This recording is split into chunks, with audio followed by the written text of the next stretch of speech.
It's time for another episode of The Sean Tabbett Show, a podcast where I connect you with thought leaders from across the globe, dig into some of my favorite topics like personal development, marketing, spirituality, and pretty much any other shiny object that happens to catch my attention.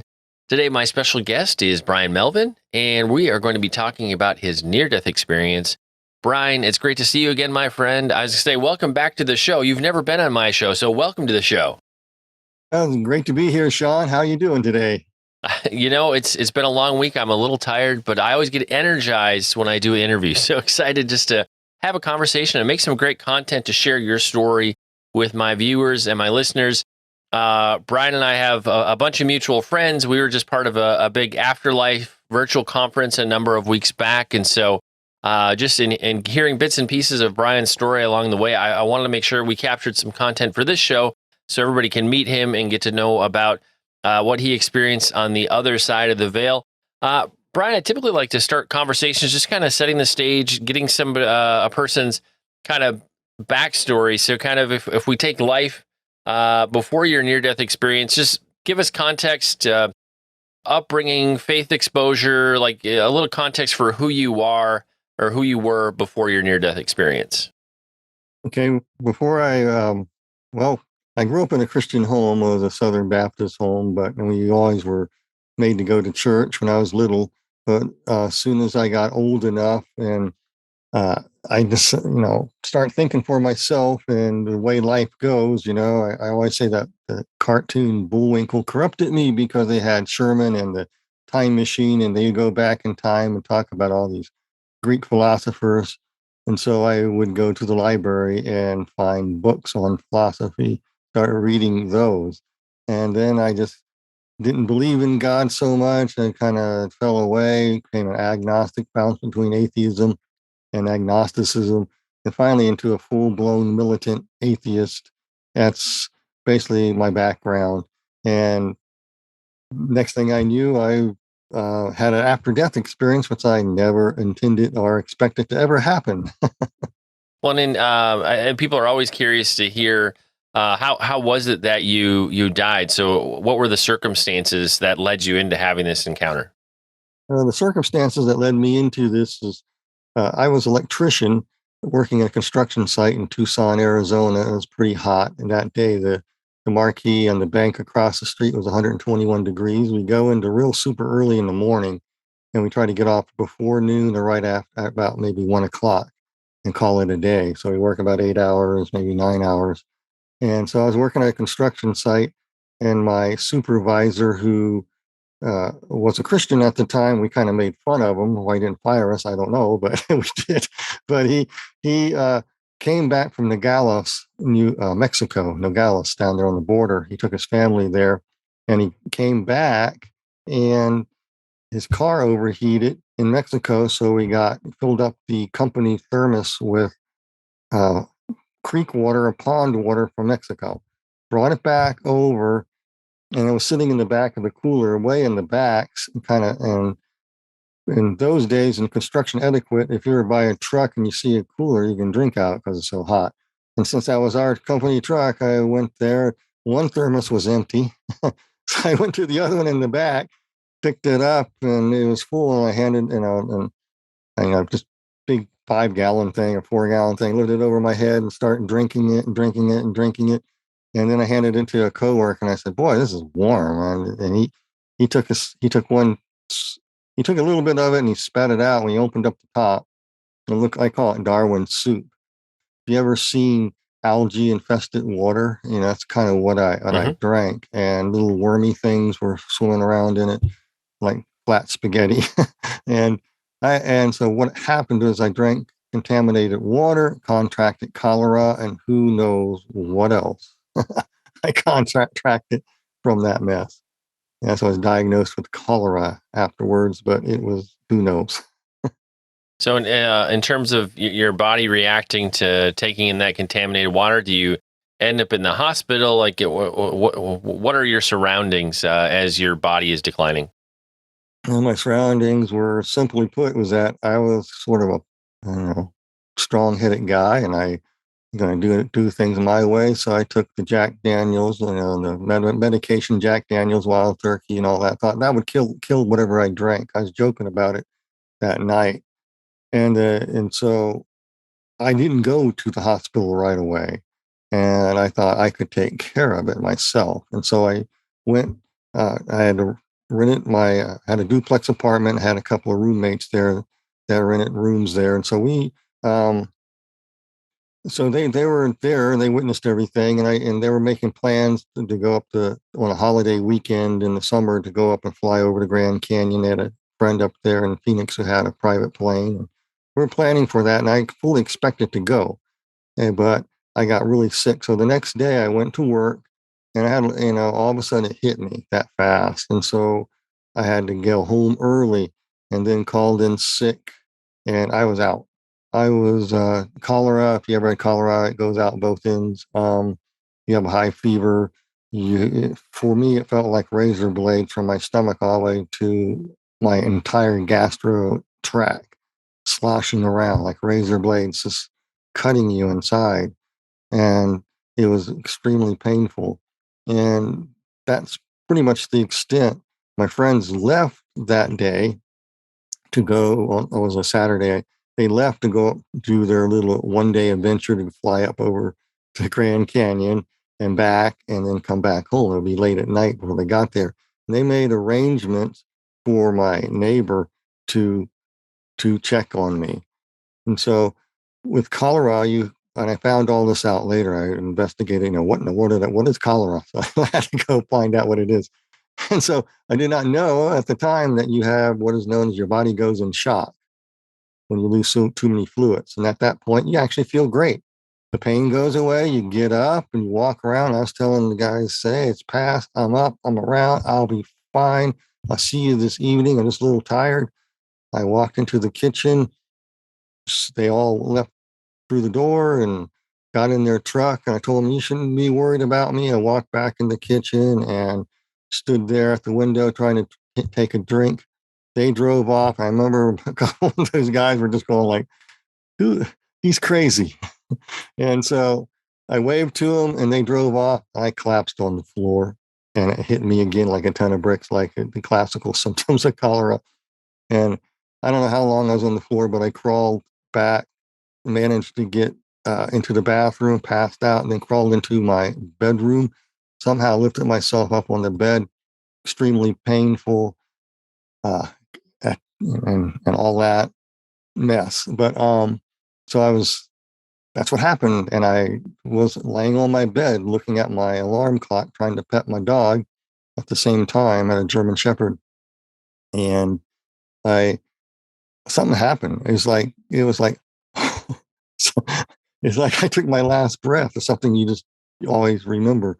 And I wasn't wearing glasses, but I noticed as soon as that happened, I could see across the room clearly because I'm very nearsighted.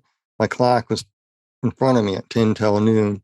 I tried to pet my dog, but my hand went through. I saw a hand come out of my own hand, went through my dog's chin, and my dog was whimpering and crying, really whimpering.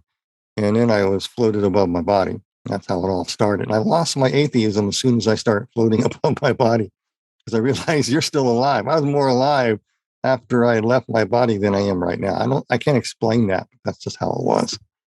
Well, and a lot of people describe when they, transition into that initial out of body experience that they felt horrible because they were so sick, and they're like, "Oh man, I felt better." Did you just describe kind of feeling more alive? Was it like you were deathly ill and all of a sudden it was all gone? Exactly, exactly what it was. There was no more pain. I felt real good. I felt totally at peace. The best peace I ever felt. It felt so good. I didn't want to go back in that old body and go through all this stuff. Next thing I knew, I went through the ceiling and past the swamp cooler and on up into what I call a black void heading toward a light, the best way I can put it. And that's exactly what happened. And in that black void, I was drifting toward this light. I felt really peaceful. It was the most joyous experience I had, and it was. I felt love and compassion, and I heard this beautiful, beautiful music, and this beautiful music was in another language. Yet I could understand what's being said. It was praising God. It was they were praising Him for the mysteries of the universe, so to speak, the best way I can put it. And here I'm floating there, and I could get little life reviews at the same time, how I live my life. And at the time, I didn't realize I was headed toward a reckoning. But if my neighbor would have found me then and got me to the hospital and resuscitated me, I'd have a different testimony, because I'd tell everybody to go to the light. I was up for a rude awakening and a reckoning. And I guess keep going with the story. What happens next? Okay. What happens next is that as I was going through this void and I was having this sense of love and compassion and I've been since a Christian, I've been investigating what agape love means and so forth, etc. But I felt all this compassion and love and everything, and I was heading toward this reckoning. When I got to where the light was getting bigger, I could see that it was coming from a person that was standing on a rock, and behind him, it opened up, and I could see a grand city. But then it got dark, and I could see something else, but I couldn't quite make it out. That part got lopped out of the book, but I couldn't really make it out that part. And but I floated toward the rock, and then I landed feet first on the rock, and the person that was on the rock was wearing a robe, and light was coming from him. It was a brilliant light, colors and shades of that I can't even explain. Brilliant white light that would be um, from different shades of white light and bright light and hues and colors. It was phenomenal. It was coming from the person, and he had his hands in his robe. When he took his hands out, it really got bright. And I landed feet first before him, and I felt like I fell down face first in like a dead sack of wheat. And then somebody or something picked me up. I didn't want to get up. We're right in front of him, and he had a hood on, and I recognized, I knew who it was. It was Jesus, and I was facing a reckoning, because what was being revealed to me at that time was how I gained everything that God gave me. He gave us unconditional. He makes the rain fall on the unjust. He makes sure the animals are fed. He takes care of things. He nurtures. He builds up. So what did I do with it? I took advantage of everything. He gave me good parents. I lied to him. I betrayed them. He gave me friends. I lied to him. I betrayed them. I stabbed some in the back. I stole from people. I sold drugs. I sold drugs to the church youth group, and I was a corrupter of youth. And that was shown to me in these things, how I did that. And then I could see how the people were at the skating party getting whacked out on what I sold them. And they all came back and said, "Oh man, we got to get more." And I became one of the biggest person to get drugs from in the entire school, and I knew nothing about drugs. So I had to make an image change real quick and get involved in that scene, just to cover myself. And that's how I lied to myself, how I betrayed people, lied, backstabbed, how I plotted against people was all revealed to me. I basically, the best way I put it, and I wrote in my book, A Land Unknown, Hell's Dominion, is the Lord showed me how I made life ugly, really. And when you make life ugly in a biblical sense, you transgress God's law, so to speak. And it's the royal law of love, which most people don't understand. It's loving God with all your heart, mind, and soul, and loving your neighbor as yourself. You'll love, you'll cherish, you'll nurture, edify, build up, you help train, equip unconditionally people around you. You also discipline them, and you also have boundaries to agape love that you don't cross, or you'll be punished. I mean, that's love. Some people have a wrong definition of agape love. It's only unconditional love, but that's very subjective. But what I was experiencing here is how I violated the real law of God, loving Him with all my heart, and proved by how I did not love those around me. I took advantage of them. And that's what was revealed to me. So I couldn't go up to the Lord, nor could I say, Lord, I had a crazy sign hit me on the head, and that's why I acted crazy. And I'm just a victim of circumstances. And there was nothing like that. I couldn't say anything. I saw what I was really like on the inside, how ugly I was on the inside. no matter my excuses, no matter how, I did some good things too. Helped put out a forest fire before it started, and was thanked by the fire department for doing that. Um, I kept a lady that was witnessing to us, and we saw her being dragged behind the. I wrote about this in the book, behind the shopping center to have so they can have their way with them. So my friend and I jumped out of our car, pulled up, and jumped out of a GTO, and we just jumped out and took care of the guys and told her to take off and run, which she did. And so we did good things, but they weren't. but, Well, it didn't cover up. It didn't cover up what I was like on the inside. Right. Well, and a couple things I wanted to reflect on in terms of not being able to stand in the presence of the Lord. I've heard that from a lot of people who've had these sorts of experiences when they get into the presence of God or encounter Jesus. Like they can't do anything but be on their knees or bow or be face down, just in the presence of that level of holiness. And I was curious in terms of your life review. Did you feel like as you were seeing how what you did impacted others, like you were getting a perspective almost from like their vantage point of the situation more than your own? What did it look like to see things from their side of things, so to speak? Yes, it was more of a sensation and feeling what they felt. I could feel my parents' pain seeing me strung out on drugs, talking nonsensically. I don't know what I was even on, and how I stole money from them, and they knew it. And they loved me, but they still knew I was stealing their money and doing this stuff. And I felt my parents, what they went through and stuff like that. And I saw, how I made God feel basically too. And it says, after you die comes judgment. This is a judgment you face. Your real you is exposed, and not anybody who's not a Christian or whatever. You're going to stand before him. You're thinking that you're hot stuff and that you're all justified. That's going to go be flushed down the proverbial, commode. You're going to see what you're really like. It's not pleasant. And so I really never really answered the Lord. All I could do is I wanted to, but I couldn't. I wrote in my book, I was flummoxed. It was like a deer in the headlight look. You're just like, oh my gosh, this is real. Why didn't I listen? Look at all the people. The Lord was good to me. He witnessed to me. He spared my life through multiple car wrecks, and also he saved me from even being shot 2 times. One was during a riot that I was trying to get out of, and the other one was I wrote a little bit about this in a trip we took. Someone came out with flashing a stub nose 38, shoved it in my friend's face, and threatened to kill us because we had long hair. Well, that's something you don't hear every day. Back in the day. That's back in the day. So, Bryan, you end up walking through or having your life review. What transpires? What happens next in the story? Well, after that, he said that he said that you'll see a land unknown that's best forgotten, but not to be left unseen. I remember those words. It's still an option to be decided, basically, if you return or not. I knew what he meant. Come back to where I'm standing. Okay.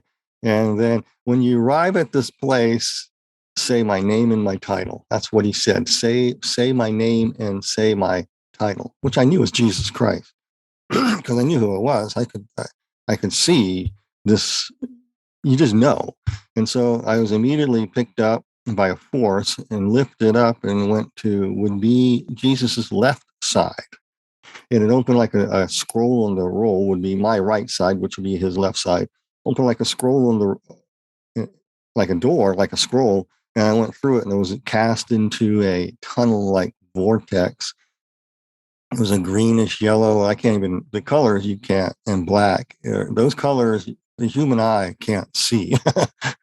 I tried to match those colors. There's no way. And mustard yellow doesn't cut it. Nothing.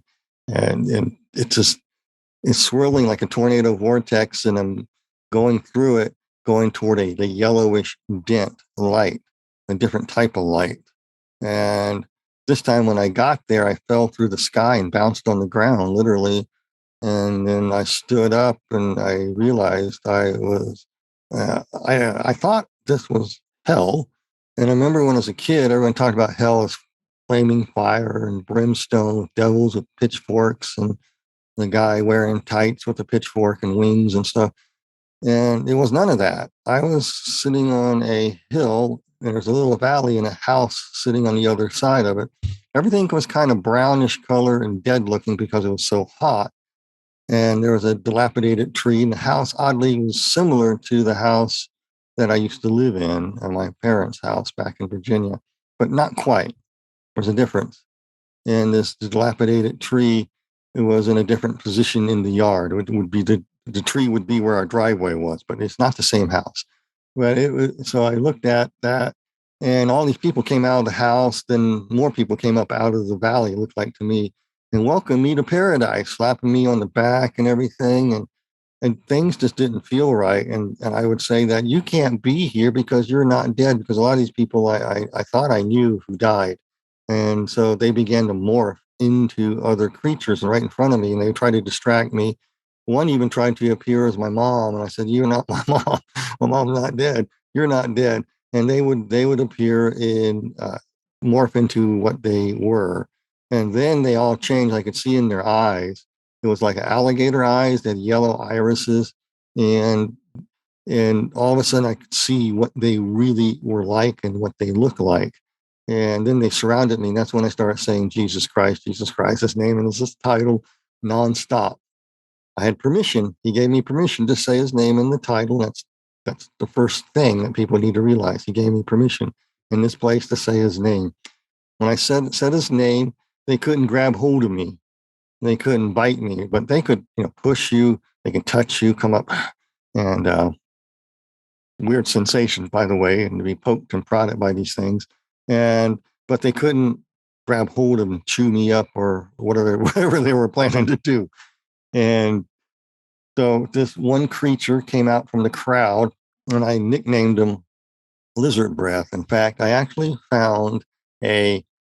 I'll send you a picture, a photograph, personal photograph of a statue that I found that was made near in Loveland, Colorado.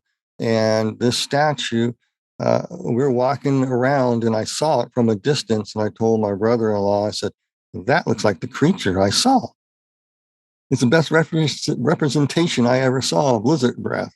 And so we walked over to it. It had a dinosaur-like tail, or an alligator-like tail, and dinosaur-like. It was reptilian, but his mouth was bigger, and I couldn't tell you how many eyes he had because his breath was so foul it would distort his face, and I could see one eye, 10 eyes, 20 eyes. I couldn't tell you, and because his breath was that foul. But, in a dream, you don't smell things. Okay, this you could smell, you can feel it, you see it, and then breath was foul. That's why I call him lizard breath. I mean, so he took me.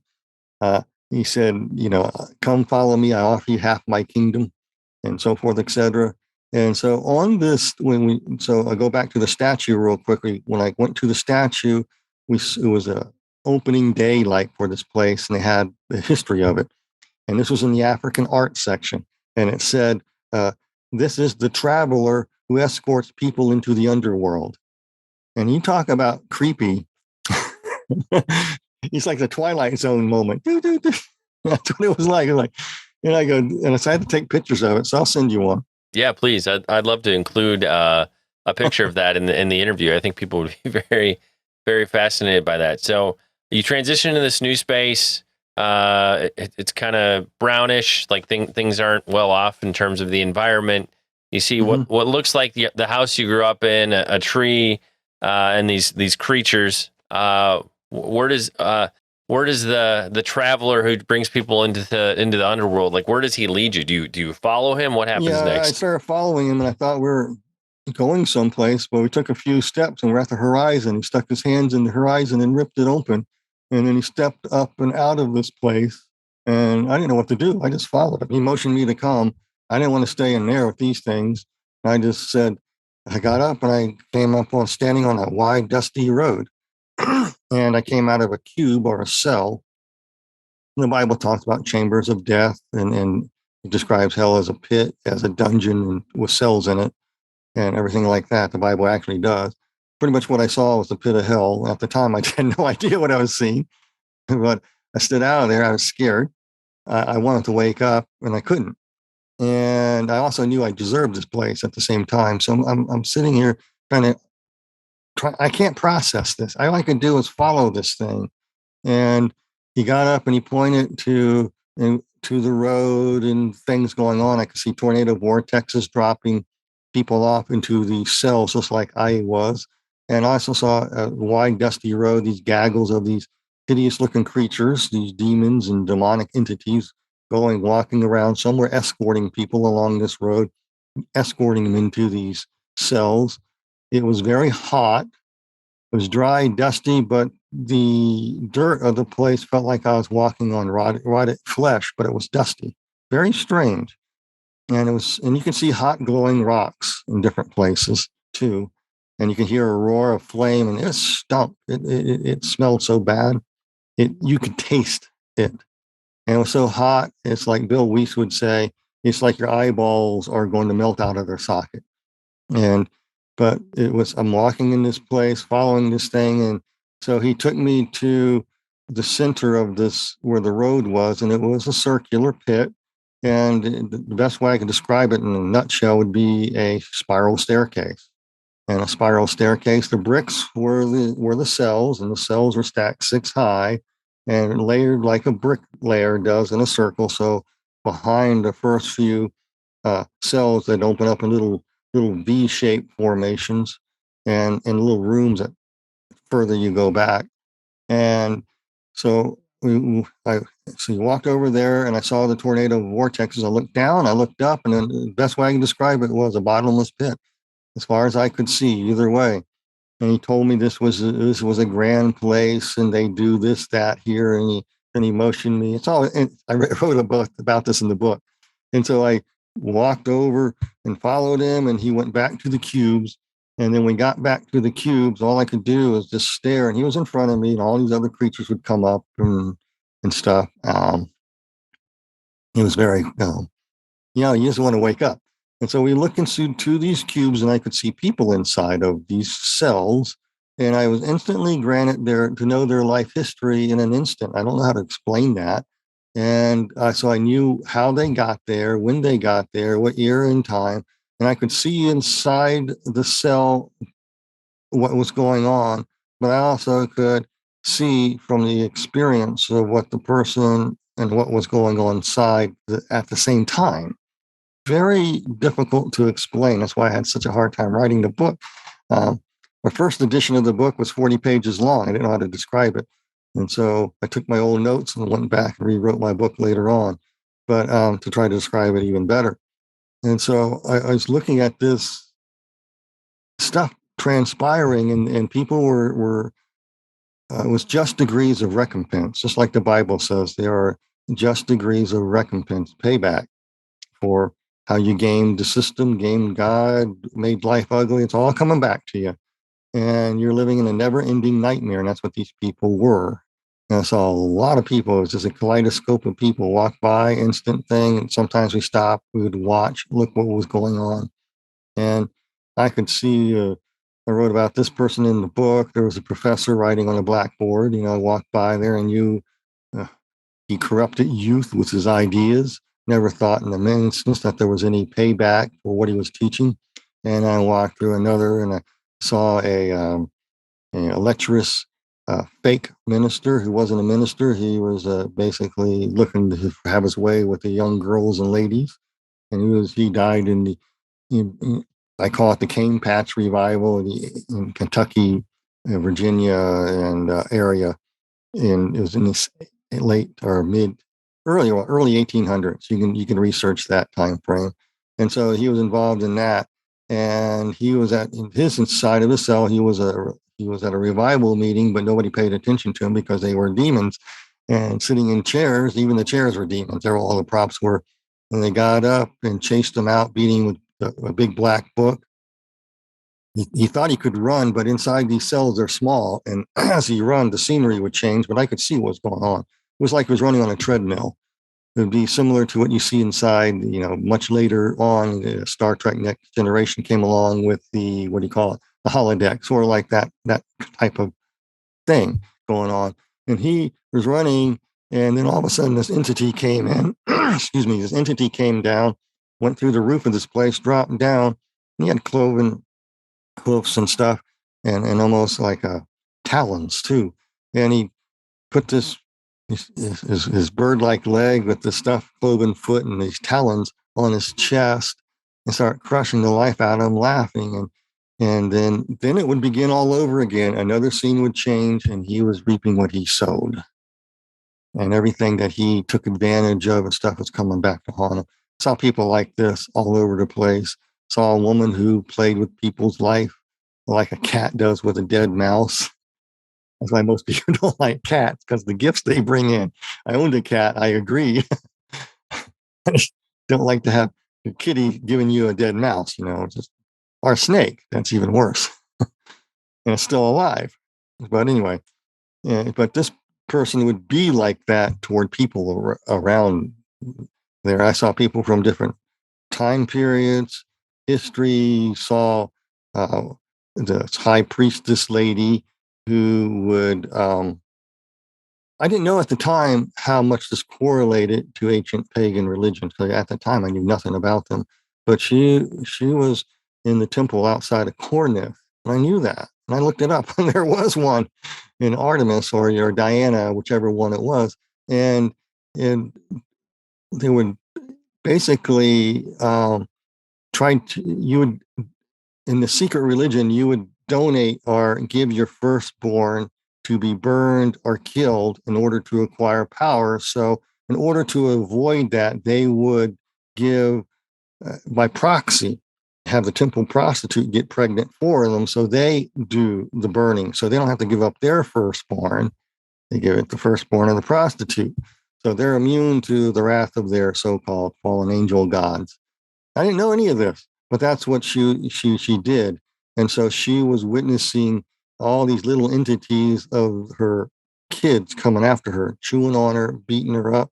And these entities came in, put her in a reclining chair. I won't say what it's for, but you might all wonder. And they were just ripping her to shreds. And then her body would come back and fall back into pieces, and it would repeat in another scene, just as vile and wicked. No horror movie could convey what I saw. Those were the type of things that I saw. I'm going to do one more for quick reference. I don't want to take too much more time. I always like to share this one, and it's in the book. It's called Deer Pudding. And I named it Deer Pudding because this made a really impact, because this was the longest one, or two people that I stood the longest and watched. And this was one of them. It was the one that had the most impact. And I saw this tornado vortex. We're walking along the road. It dropped this lady right down there. She knocked on the door. We're walking up to her. By the time we got to where she was, she went inside the cube. And I'm standing there. We stopped. Lizard Breath and I stopped, and we're standing there. Entities were all around, screwing around on the, the cells are sort of stacked like a brick layer, but they were concave, so they're little ledges. So some of these would run along the ledges and stuff and say things to you, and they want to tear me to shreds. But anyway, at the same time that's happening, I'm looking into this cell, and so this lady comes there. She just died in 1980 in a car wreck, and she thought she was at grandmother's house.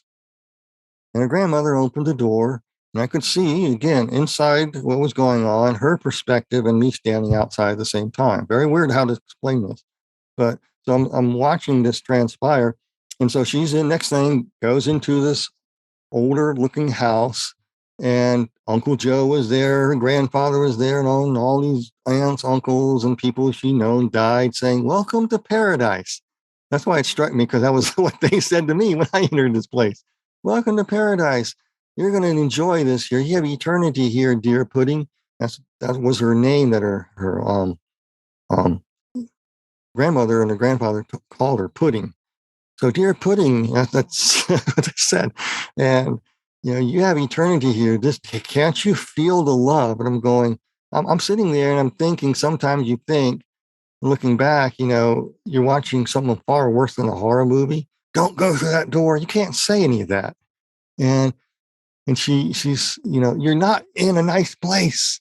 You can't say any of that. And so I'm watching this transpire, and her grandmother says, "Yeah, paradise. This is paradise. You have eternity. Can't you feel the love?" And she would say, "Oh, I feel the love. This is so lovely. This feels so wonderful. Man, this is wonderful." Well, the love that she felt was an ooey gooey love. I can't really explain. It's a worldly love. It's deceptive, very deceptive. It was like somebody ready to trick you, and they're really going to carry you up. That type of fake love. And that's the nature of that place. When these people entered there, they felt that. And she felt like this was something was really wonderful. And so the grandmother, or which was actually an entity, I could see the grandmother as the entity and the grandmother at the same time, sort of transparentness. And so I looked at that transpiring, and then they said, "Let's go outside," and walk through the kitchen to the back porch and walk down some stairs into the backyard. But they thought they were moving, or she thought she was moving, but she was in this 10 by 10 or 14 by 14 foot cell. It's in those dimensions. And the floor would move like a treadmill, like, and she would walk, and she look around. She's outside, and her grandmother says, "You love this place. Why don't you go rest under your favorite spot over there by those trees? I'm going to go inside and bake your favorite cookies. You have all eternity here." And the way the grandmother said that, he had the evil grandmother look. I'm not kidding. And she thought this was wonderful. So she went over to her favorite spot, which was by a stream. And I got to say, there is no water in hell. She got by the stream. She started hearing these noises and a little uneasiness she felt. She put her hand into the water, but there was no water. She pulled up sand, and then she realized she wasn't in a nice place. She felt the heat. Then all of a sudden, the two trees were like tentacle-like beings, and they reached over and grabbed her, and she shrieked. And people always ask me, so why? Well, she thought that she was a good person. Everybody around her would say that she was a member of the PTA and that she loved her kids and she baked goodies for everybody. She was number one. She always had to be in control and in charge, and she was a very affable person. People would say that she deserves heaven, not this place. What they don't see or did not see is what her family saw in other people. She was a very controlling, dominating person. And she would tell her kids, "You will not be a truck driver. You will not be an astronaut. You will not be, you're going to be a doctor. You're going to be a dentist. And if you disagree with me, I'm going to beat you with this hairbrush." And that's what she did. And she was mean to her husband. She was vile. On the inside, she was vile. She treated people wrong on the job. And one minute she's nice, the next minute she's a typical narcissistic personality disorder is what was displayed. And she fooled so many people. So she wasn't a nice person. And it was like she realized just who she was, and it came. Now, I say this for just one reason. If she was resuscitated, which is through medical science, you can be resuscitated. If she was resuscitated when she entered into that grandmother's parlor and showed me outside at that moment, she would be on Oprah telling everybody to go to the light. And that was my message. I think the Lord wanted me to convey. Not all that glitters is gold. If it sounds too true, good to be true, then it is. Why would you trust a used car salesman selling you a lemon because he says so? No offense to used car salesmen out there. I know some good ones, but Yeah, I don't know. We have a lot of used car salesmen who listen to the podcast, but yeah, no offense to you if you are one.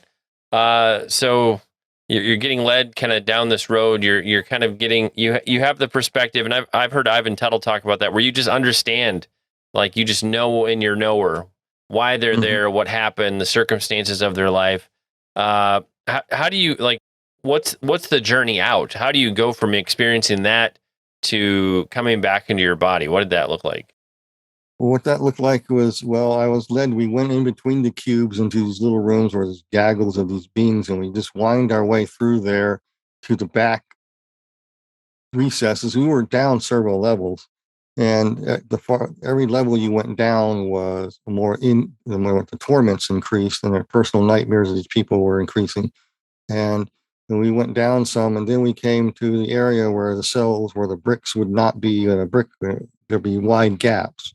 And so in this back part was a cell that was open. It looked like a dentist chair in it. And this is how it all ended for me.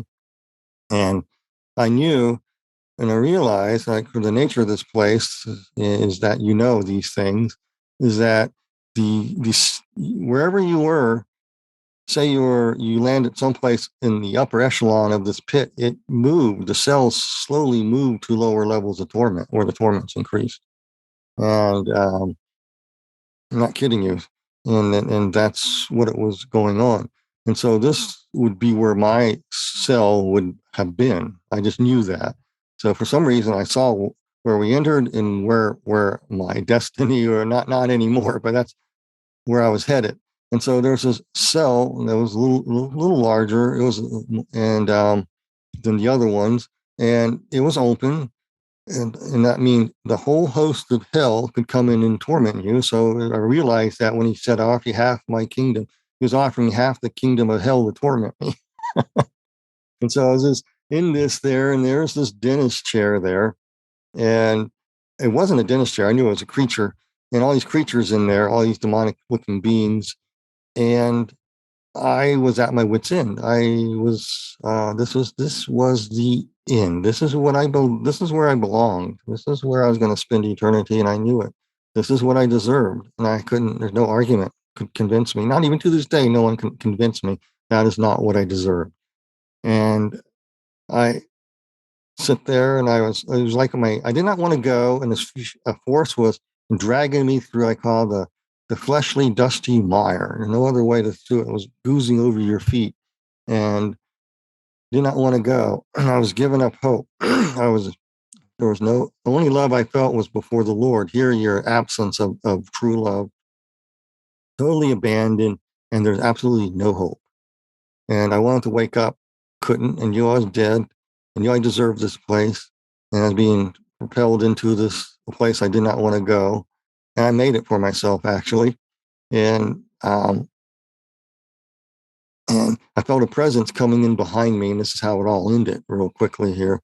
And soon, the closer this presence got, which I did not know who it was because I couldn't think. I did not want to go where these entities were. I knew what would happen to me. I kept seeing what would happen to other people. I knew it was my turn. And I couldn't tell my parents where I was. I wanted to, and I couldn't, I just can't. And you're being propelled in this place. And all of a sudden, the presence got closer, and all the entities scurried out of there and just left. I wrote about it in the book a little bit more detail. People can get that if they like. And I was almost ready to be into getting real close to being inside of it. And when the presence behind me came, and it was shaking the ground, it was like rocking the ground, boom, boom, each footstep. And all the entities took off. And I did not know if this was the head honcho with the pitchfork and the tights of throwing me in there or not. I didn't know who this was. And then at the moment when I lost all hope, if I start crying, you gotta forgive me. It's just very, very, very, every time he lost all hope.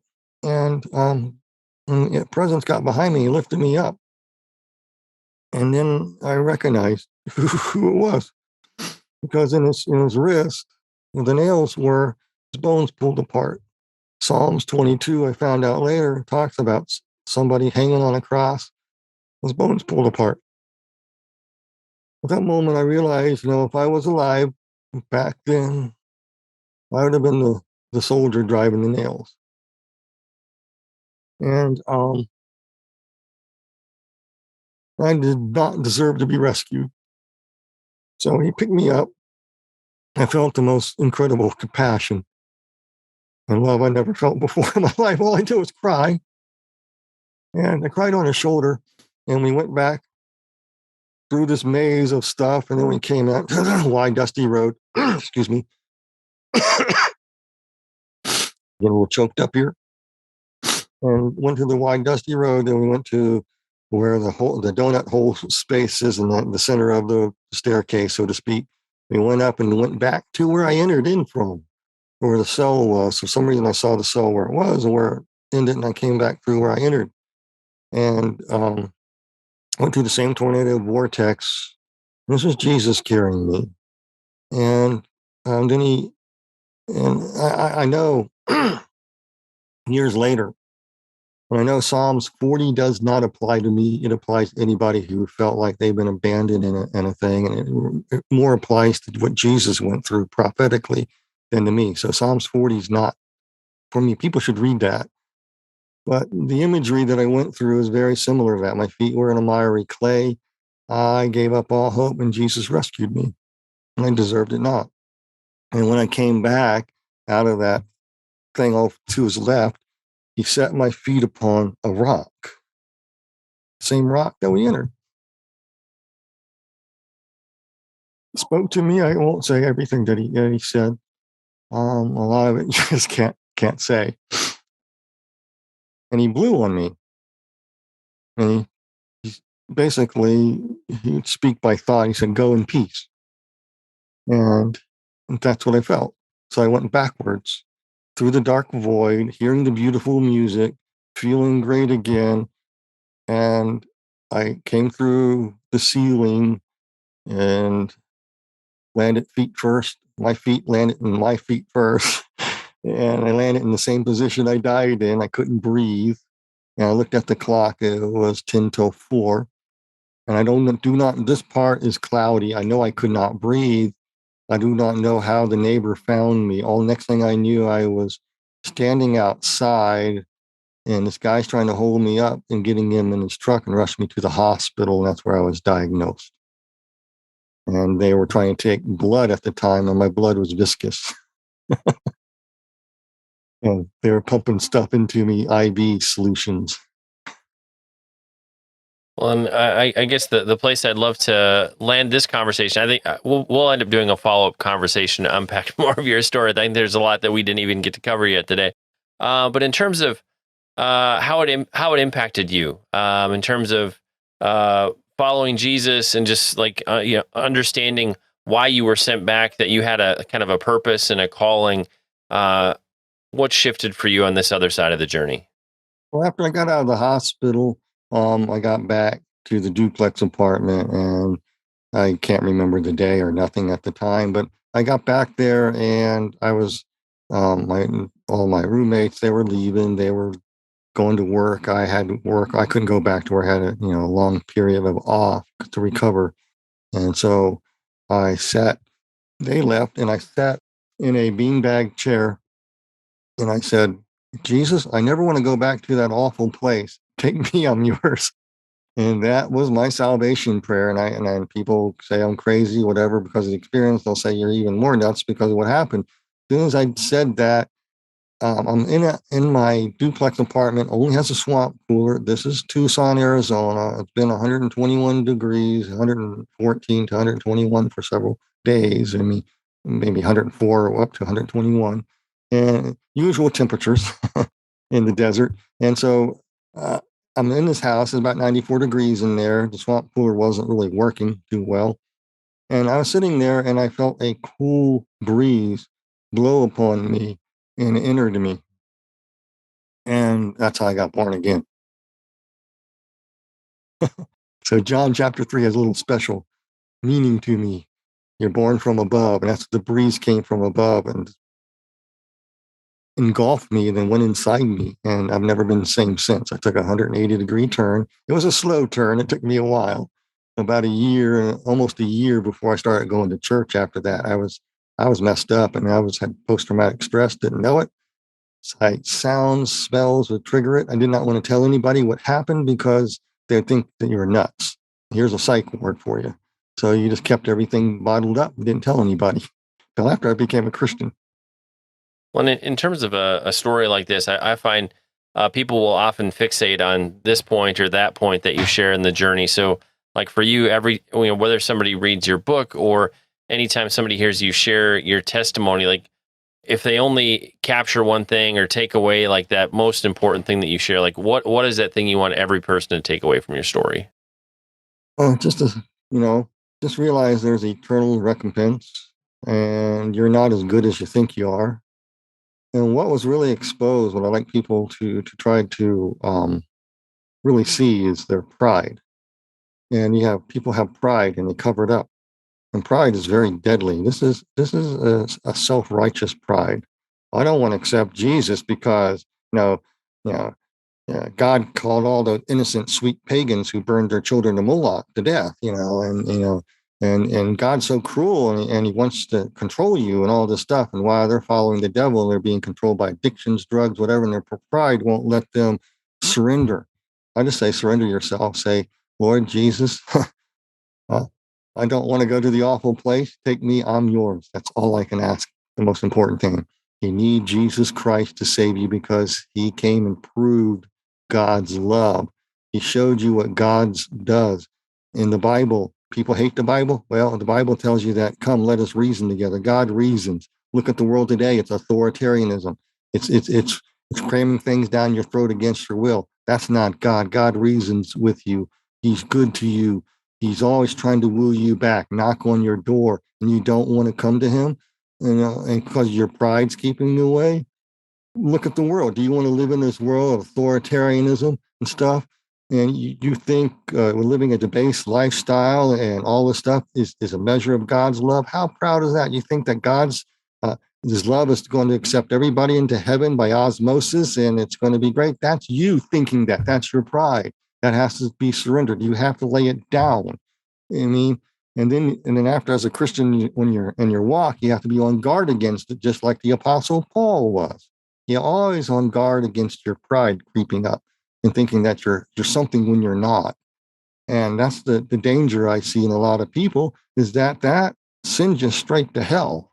And when you have that revealed to you, standing before the Lord, and you see what your stinking pride is like, how you justify yourself and all your acts, just listen to yourself sometime in front of a mirror. And so my best takeaway is that you need Jesus Christ, who died on a cross, exposing what we're really like to each other.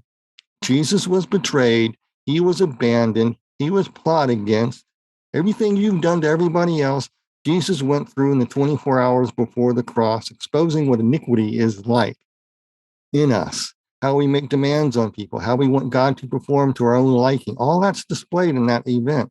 And then He was nailed to a cross, suspended between God and man, taking the wrath of God for us, putting Him on the cross in the first place. A love like that is too far profound for me to wrap my head around.